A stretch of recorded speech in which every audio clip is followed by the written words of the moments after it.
Good morning, Bucknutters. Welcome to the Bucknuts Morning 5 here on Wednesday, November 13th, 2024. I am Dave Biddle. I'll be joined by Matt Baxendell in just a moment.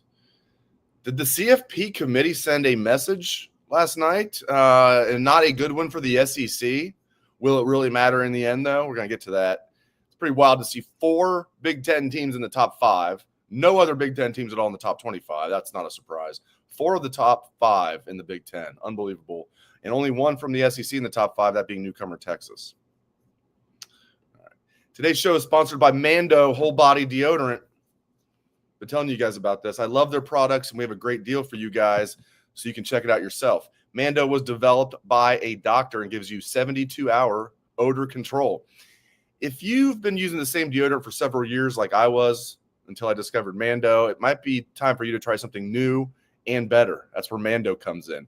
Mando starter pack is perfect for new customers or to secure some last-minute stocking stuffers. It comes with a solid stick deodorant, cream tube deodorant. That's what this is. 2 free products of your choice and free shipping. Luckily, I have a discount code to help you get hooked on my favorite smelling whole body deodorant on the market. New customers get $5 off a starter pack with our exclusive code. That equates to over 40% off your starter pack. Use code BUCK. shopmando.com, shopmando.com. Please support our show and tell them we sent you. Don't let BO keep you on the bench. Smell better with Mando. Here we go. Bring Matt Baxendell in here. It's good to see you in the Ohio flag, as always. Mr. Baxendell, can you hear me? A little trouble with Bax. We'll get Bax in here. I just can't hear you right now, my man, but we'll get rolling here. I'm a little surprised, pleasantly. Can you hear me now? Yeah, I sure can. Yeah, there we go. Let me ask you, did you feel like I had to do the story for the site last night, so you pre-write as much as you can. I thought Tennessee would be, not that they deserve it necessarily, I thought Tennessee would be ahead of Indiana. I certainly thought Tennessee would be ahead of BYU. I thought Alabama, even with 2 losses, would be ahead of 1 loss Miami. Instead, I mean, you get 4 Big Ten teams in the top 5. The only SEC team in the top 5 is Texas. Tennessee's down there at 7. Georgia's would be on the outside looking in right now. I mean, did the committee send a message to the SEC and not a good one? Yeah, absolutely. Like, let's be real here. I think that they looked at it and they said, hey, just because you're in the mighty SEC doesn't mean that all your teams are necessarily consistently playing the way that they need to. And at the end of the day, I think one of the things that they're running into right now, Dave, is that they don't have a dominant team in the SEC. Everybody's kind of beaten everyone. Whereas in the Big Ten, look what's happened, right? Oregon is undefeated. Ohio State lost a squeaker to Oregon, has beaten Penn State. Penn State hasn't lost anyone else. And on the flip side, Indiana is dominant this year. I mean, Michigan's the only game that's been close for them this season. And even in that one, they never trailed. Like let's be real here. I think maybe Michigan might have had the first field goal or something, right? And then they were up 17-3 at halftime. So Indiana has been flat out good this year. If Indiana had a winged helmet, or if they had a longhorn on their helmet, or if they had the men of Troy doing this in the background, they would absolutely potentially be ahead of Penn State and Ohio State. They'd probably be number 2. It's just that they're freaking Indiana. That's the only reason that they're 5th. So I think the message to the SEC right now is that whoever comes out of that league, I don't necessarily think that the committee is going to think higher of them than they do the best team in the Big Ten. And that's what happens when everybody has 2 losses. I'm still surprised, even with 2 losses, that Bama's not ahead of Miami. And I know these things are going to work themselves out to an extent. But there are some things that, like, if you're Indiana, for sure. I don't think there's really any doubt. For sure now. You could even get blown out by Ohio State. You're not going to drop past 11. You're not going to go from 5 to 12. No. With your 1 loss being in Columbus. Even if I was saying they can't afford to get blown out. I don't think Ohio State is going to blow it. Indiana's a legit good team. I think Ohio State's going to win that game by double digits, though. But yeah, Indiana, as long as they don't have a big screw up against Purdue, the Hoosiers are in the CFP. It's wild. Yeah, they look like 11-1 and in. And Dave, I've been screaming this to high heaven since early in the season. I've been saying the Big Ten is going to get 4. And honestly, with Miami losing now, it tells me that the ACC is only going to get 1. I think BYU is the only team that's going to come out of the Big 12. And even if BYU loses, I don't know that BYU holds on as a second team out of the Big 12. So right now, I think you're very realistically looking at a scenario where there's 4 Big Ten and 4 SEC teams in this thing. Oh, yeah. And I think that's going to be commonplace. But you know what's crazy about the SEC right now, Dave? There are only 3 teams with 1 conference loss right now, and 2 of them, A&M and Texas, have to play each other. So it very realistically is, and then Tennessee has to play Georgia. Tennessee's the other 1-loss team. Yep. If Georgia beats Tennessee, like I think most of us think they will, but honestly, Carson Beck turning into Joe Bowserman has been the storyline of the year in the conference. But the reality is if Tennessee loses that game, because Tennessee's offense isn't any good either. I mean, their defense is the only reason they've even kind of hung in there lately. You have, let's say Texas beats A&M, and then you have a 6-way tie or 5-way tie with 2 losses. Who's the other team going to be? So there's a whole schmoz. I haven't even looked into their tiebreaker rule as to who the second team getting into the championship is. And by the way, if you're one of those 2-loss teams, let's say you're a 2-loss Tennessee and you're sitting at 10th. Do you want to get in? Or are you saying, I don't want to risk losing and getting knocked out of the playoff? So it's going to be a very interesting situation down south, because if you're going to get into that championship game, let's say it's against Texas, because I think Texas is probably the best team in that league, right? Do you want to play again and risk a 3rd loss? Because I would tell you, if I'm like a Bama fan or whatever, I'm kind of like finish 10-2, don't make the conference championship, get the 10 seed. That's exactly where my head would be. I don't think they've talked about this. I don't know if they've made this official. There's been a lot of talk from people like Heather Dinich, for example, people that cover this, like this is all they do, cover the CFP for a living, that they're not going to penalize teams that would be in like the scenario that you're saying. Let's say it's Alabama at 10-2. Alabama makes the SEC championship game. They would have been in at 10-2. There's been a lot of talk at 10-3. Alabama would not be penalized for having to play an extra game. We'll see. It's easier to say that. I don't know. Yeah. Let's get to another thing. So coming into the year, this is Cam St. Pre on YouTube. Does a 3-loss Bama get in the CFP? It's interesting. Coming into the season, Bax, I said I bet you there'll be a 3-loss team that makes it, probably from the SEC. Now I'm not so sure, but there is a scenario where I could see a 3-loss Bama getting in as like the 10 or 11. What do you think? I think if that scenario I just talked about, let's say Bama makes the SEC championship, plays Texas, and loses 28-27. I don't see them hurting Bama there. But if Bama gets in and plays Texas and Texas beats them 35-10, I do see that hurting them, just to be real candid on it. So I would much rather not take the risk personally, any of these teams. Like if Georgia played Texas today, would you pick Georgia again? I certainly wouldn't. Carson Beck has fallen off a cliff. I'm not convinced they're going to beat Tennessee with how bad he's been playing. So Tennessee might be about their QB though. Isn't Nico hurt? He might be. It's going to be a 6-3 garbage fest. But yeah, I think at the end of the day, nobody wants to play in the SEC championship game opposite the only 1-loss team. You know? Well, it's funny, Max. And you lived down in Georgia for a while in SEC country before we brought you back to the great state of Ohio. So you know this very well. Like we used to always talk about SEC bias. If you get on Twitter /X or anywhere, there's a lot of SEC people that are like, look at this Big Ten bias. And I have to sit back and just laugh at like the 180. I mean, that's the conference that was so convinced that they were super special that they had. You remember the year they had 2 good teams? It was Bama and LSU, and everybody was largely dog crap otherwise. They convinced themselves that a 9-6 game should be the national title game rematch because they were just that good.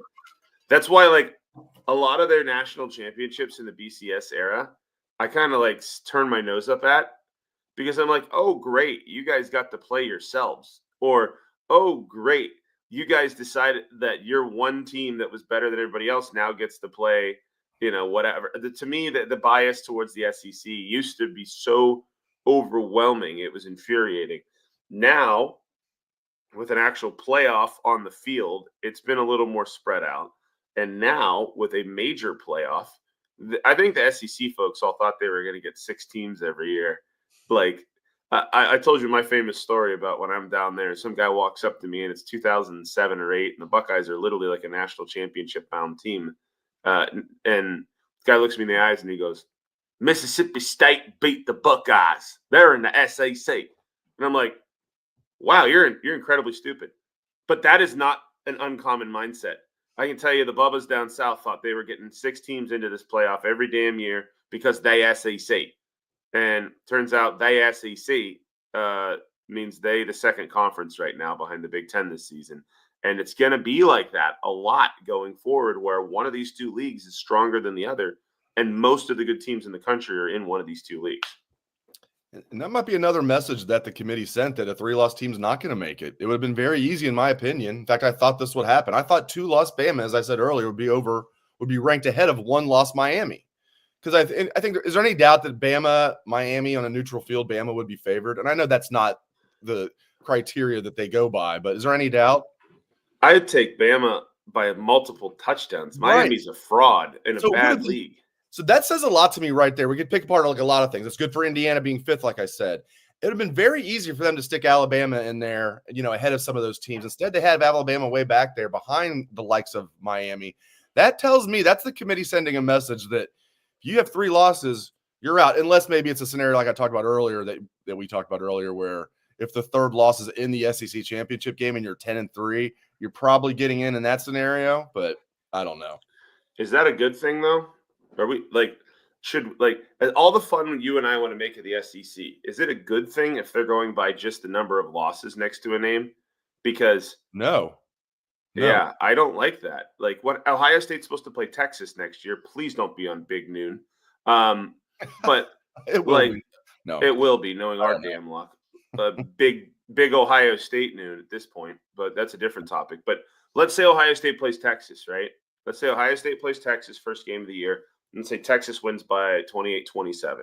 We go through the regular season. We lose 1 game in the regular season. We make the Big Ten championship and lose the Big Ten championship by a field goal. Ohio State is 10-3, and their losses are to, 3 top 5 teams,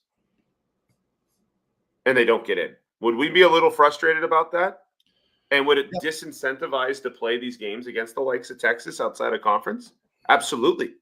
So I hope the committee doesn't do something like that. I hope the committee looks at the ACC and goes, it's a garbage league. They get 1 team, because it's going to undermine any of this, hey, let's play big, good non-conference games. I think there's many years where one of the top 10 teams is certainly a 3-loss team. That's happened before. So it's a bad precedent to set if that's where we're going.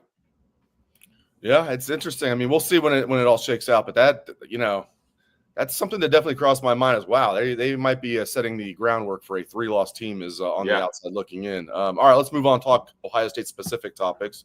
Not to be a number 2 in the CFP isn't specific to Ohio State, but Wrigley Field. This is going to be interesting. I just hope I don't need to see Jeremiah Smith running into that wall that's going to be right next to the end zone. I mean, it looks like there's you could barely even have room to stand there. I'm sure they're going to, be well aware of that. And I don't know if it was the last time there was a football game at Wrigley Field, but I remember seeing an Iowa Northwestern game on TV, and they had to stop the game for 15 or 20 minutes because it got all torn up where the infield is. Right now, it looks very nice. But after you play football on that for a little bit, that can get torn up quickly. So I just hope it's ironic that we're talking about another field that could get our guys hurt, not just Ohio Stadium's turf. I guess that's a topic for a different day. But it's going to be cool seeing the Buckeyes play at Wrigley. I just hope everybody stays healthy. Yeah, this is one where you hope everybody has fun and no one gets hurt.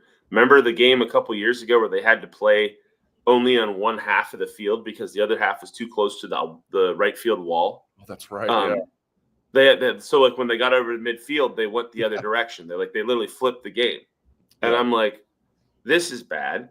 I don't know. To me, it's one of these gimmick games that I'm not in the mood for a noon gimmick right now. I don't think most people at Ohio State are in the mood for a noon gimmick. I wouldn't be in the mood for a gimmick at 7 o'clock either, but I would be at least more understanding of it. Look, it's Wrigley Field. It's cool. There will be 30,000 Ohio State fans there and 5,000 Northwestern fans, but it's It does look like an arena football end zone. James on Facebook, you nailed it. It does. It looks like an arena. That one end zone looks like it's an arena football. Yeah, guys are going to be flying into the stands and stuff. That's a brick wall, though. We don't need guys flying into a brick wall. I don't care how many. Yeah, I have mental images of like face first into a brick wall diving for a football. I mean, like that interception Igmanosin made at Penn State, right? He'd be diving into the stands doing that. Like, that's not what we're really looking to see right now. Right. I don't know. I'm surprised the Wrigley experience has continued after seeing that game where they had to literally stop and go the other direction every time that there was a change of possession or they got over the 50-yard line. So I'm just hoping we get through this one in one piece. Northwestern's not any good. It'll be much like Purdue where it's very one-sided. I bet you we play a lot of the younger guys. Hopefully we get more work with the jack position on D, and rotate a lot of guys through. And, it's not a close game whatsoever. And you can get this. I think you pull the starters sooner just because of the field, to be real honest. And that's not even talking, like you said, about the infield potentially being a problem. But the good news is it's been a much warmer year than usual going into November. And so it's not going to be like the turf's having trouble sticking, if you will. In past years when it's been below freezing already a couple times, I mean, that's not been this year. So I'm hopeful that the field conditions are at least a little better. A few people in the chat saying, well, why didn't they just play at Soldier Field? Yeah, I mean, here's the thing. I think Northwestern reached out to the Bears and the Bears said no. I believe. Please fact check me on that. Producer, can you fact check me on that? Oh, I'm also the producer. Never mind. One day we'll actually have a grown-up podcast. We'll have a producer to go along with the host. I believe that's the case. I believe they reached out to the Bears, and our old friend Kevin Warren, might not have been him, said no. By the way, I read a story the other day that they're already mad at Kevin Warren because everybody from the Bears front office has the same agent. The head coach, Eberflus, has the same agent as Foles, as Kevin Warren. They all have the same agent, and so there's they some Bears fans are not. There's more to the story than that. But anyway, I'm have fun with Kevin Warren. So that I think that's why it's not at Soldier Field is because the Bears said no. There is scheduling conflicts. As the guest / sometimes producer here, there were scheduling conflicts with the Chicago Bears and the Chicago Fire. So there was not deemed to be sufficient time for them to play games at Soldier Field. And thus they put together that lacrosse stadium that they played in on campus and then said they would play at Wrigley. I will give them props on that field they put in. It only holds 15,000, so it wouldn't have been conducive to have an Ohio State game there. It's pretty cool. They built it in 2 months. You're an engineer. I mean, that's got to be that's a pretty cool project they did, and it looks cool because it's right there on Lake Michigan. I have to tell you, if you're not looking for bells and whistles and modern fancy-ass stadiums, just set that up at everywhere. I mean, that they could have a 35,000 seat stadium for $10 million if they just decided to not bells and whistle it. And I know everybody wants all the shiny stuff, but I thought it was a really neat project setting something up like that short term. And they even had a decent little beer tent area and some custom suite boxes. It's a cool experience for that level of football, even if it is smaller than high school stadiums. Yeah, I'm sure. I think they are looking forward to playing at Wrigley, but I wonder if Ohio State's coaches secretly are wish we were playing at that actual football field, even though it's a makeshift practice field. Yeah, they did a good job with that. I want to ask you about the Buckeyes' offensive line. We've got a couple games now to look at the new left side with Donovan Jackson and Carson Hinsman. Are you sold that that's the solution? I mean, it's going to have to be, I know, but just where are you at on the O-line now? Yeah, you got it right there. It's going to have to be. I think they're better. They certainly are running the football much better. Let's be real here. Donovan Jackson will be limited against elite pass rushers. We saw that with Abdul Carter. I mean, he single-handedly shut down 4 drives because Jackson didn't have any help. I'm hoping the coaches going forward, whenever we play an elite team that has those elite pass rushers, help him a little bit off the edge with some tight end help, or putting a running back over to just not let Abdul Carter run right past him into the backfield and sack the quarterback. But Jackson has been better than I thought he would be against non-elite guys. I figured what we saw from Carter on him might happen more because it's really hard, to quote the great late Dwayne Long, it's really hard to kick out from guard to tackle. It's easy to go from tackle down to guard. And that's just true because of the feet that are involved in it. And Jackson is in a tough spot. I think this is only helping his draft stock, showing that he's going to be willing to help the team. He's versatile. He's already a high-end guard, but he's a guy that maybe some NFL team looks at and goes, maybe he can play right tackle. He's never going to be a left tackle in the show, but I think at this point, just get him a little bit of help, and then they're running the ball well. I mean, let's be real here. They are running the football very well. So, and Carson Hinsman, I am going to love to hear this story in a few years about his last 12 months, where essentially they kicked him out the pasture and he kind of just hung out. And then they opened the gate one day and were like, would you like to play again? Like, that's like what happened with him here. And then they're like, oh, yeah, we were repping him at center. No, come on, let's be real. You knew that once he was the backup center, he was going to have essentially a Michael Thomas punishment year. And then stuff got in trouble and we had to play him. And to his credit, he was ready. So I'm happy for Hinsman, very happy for Hinsman. I'm pleased to see the way Jackson's succeeding. One of the indelible memories of this year will be Penn State game where the camera found him every time they got a first down, just like war bellowing, and then going back out and running the ball again for 7 yards to close the game out. That drive, Dave, is the drive that if Ohio State, goes on and beats Michigan and Indiana, does something this year, that's the moment it all started, was that drive and that line. Because we were complaining, and, the reality is the O-line has not been at the level of the rest of the team talent-wise. Well, look at the line on the field right now. 5-star, 4-star, 4-star, 5-star for Josh Fryer, right? And I think Josh Fryer was either a high 3 or a low 4. So you can't say that this is like all the Justin Fry 3-stars on the field and you're worried about it. This is talent that's on the field. And now we're seeing a little bit of gelling, a little bit of that, we're going to run the ball down your throat mindset. I want to see more of that this weekend. I want to see them pound a bad Northwestern team that is really no different from Purdue. I think they beat Purdue in overtime a couple weeks ago. Yep. So let's keep seeing it. Like, this is nice. It's a good start. We need to keep seeing it to trust it. Get you out of here on this. You touched on this a little bit, so I know you're not a fan of. You're like most Buckeye fans, you being the people's champ. You don't like all these noon kicks. Now, No. I guess it's one of those things like people have said, well, listen, like you can't say we want all this money and then complain about it. Yeah, we can, because there should be like some type of a cap for Ohio State. Yeah, I know Fox has chipped in the most money and they are contractually, they're legally, able to do this. But still, I wonder if Ross Bjork can step in maybe next year, obviously not this year, and cap it on us. I don't know what the number would be, but what can be done about that? What should be done about that, Bax?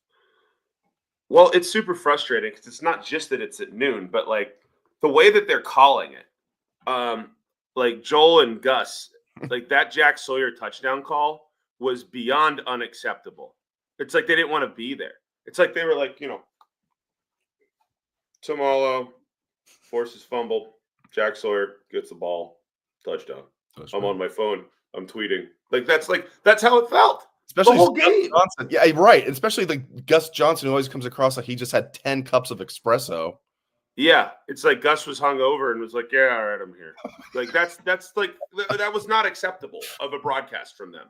And Klatt's out there like, "Well, we got to make sure we put in the money," and it's a great slot and blah blah blah.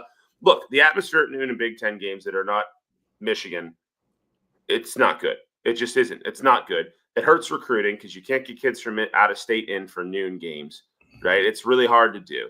And frankly, all the big games in today's culture are night games. I would default saying every game should be at night, and then we have to do a couple early ones except for Michigan. And the Horseshoe, Dave, you've been there as much as I have, as long as I have.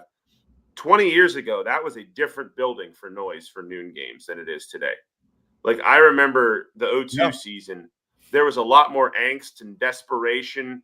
The alumni made a lot of noise. The students were there early, right? Like I vividly remember, Penn State that year when the Chris Gamble interception was the only touchdown of the game.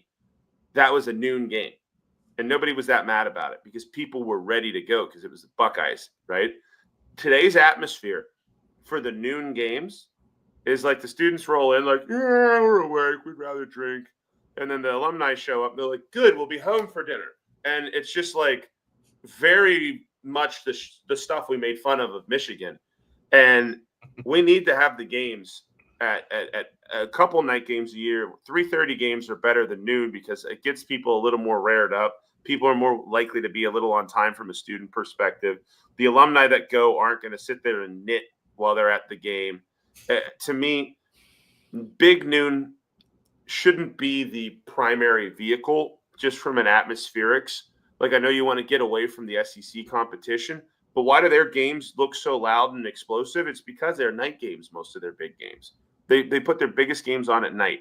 And the Big Ten, I know that TV window is monetized, but do you know how many times Ohio State's played a big noon game, Dave? This year? In general, since it started. So how many years is that? Like 5, or has that been longer than that? It's been 5, and mostly the last 3 years. So let's say I'll go with like 27. It's 25 times. It'll be 26 when we're done. Well, that's pretty close. You're very close. Actually, it'll be 27 when we're done with Michigan. That's what it is. The next most anybody has done. The only other 2 teams that have even done it double digits are Penn State and Michigan, and they've both done it like 11 or 12 times. No one else has done it more than 6. They know where their cash cow is. Yeah. It's big Ohio State. Yeah. And that's – look, I don't mind if you want to have Ohio State Purdue at noon. I do mind if Ohio State Penn State is at noon. I do mind if Texas Ohio State next year is a noon game. I kind of liked Ohio State Penn State at noon this year. I won't lie. That bailed us out. That was making us up for the past of all the I didn't need to see the whiteouts we've had at 8 p.m. in Happy Valley. But I mean, turnaround's fair play. Next year, do we want Penn State to be a noon game at Ohio State? I'll do the trade-off if we don't have to deal with the whiteout. I don't know. No, I hear you though. I mean, it would be nice to have, the Will Howard. Some of the guys like noon games. I think that's something we need to point out. A lot of the players like them. Will Howard says he prefers noon games, but he did say it'd be nice maybe to have one because he knows the fans like them. But the players like Will Howard, I've heard this a lot. It's not just Will. They like to get up, get going, eat breakfast, go to the stadium, get the game going, or otherwise they're sitting around. They're all antsy all day waiting for that night game. So the players sometimes like the noon games. Yeah, and I will say this, though, Dave. At Ohio State and Ohio Stadium, and you have one home night game a year, that seems too few to me. And they're only going to have 2 night games the whole year, with the other one being all the way across the country at Oregon. So I think you need to you need to balance it better than this.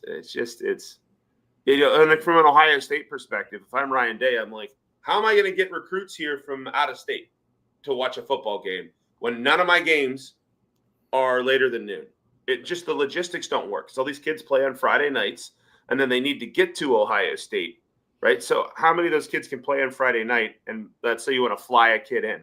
How are you going to fly him in to get him for a noon game? It just doesn't make sense. So you need some that are not at noon. Loyal listener Robert on Facebook, finally the audio is working on his end, and right when I'm getting ready to wrap up the show. But you can re-listen to the show, Robert. I'm glad it's finally working for you. Sorry that you had some technical issues there. Great stuff from Matt Baxendell. He's the people's champ. Read his column every Sunday. It's must-read material. It is The Bucket. Thanks to Bax. Thanks to all of you. We appreciate it very much. Hope everyone has a great rest of your day. Go Bucks. Go Bucks.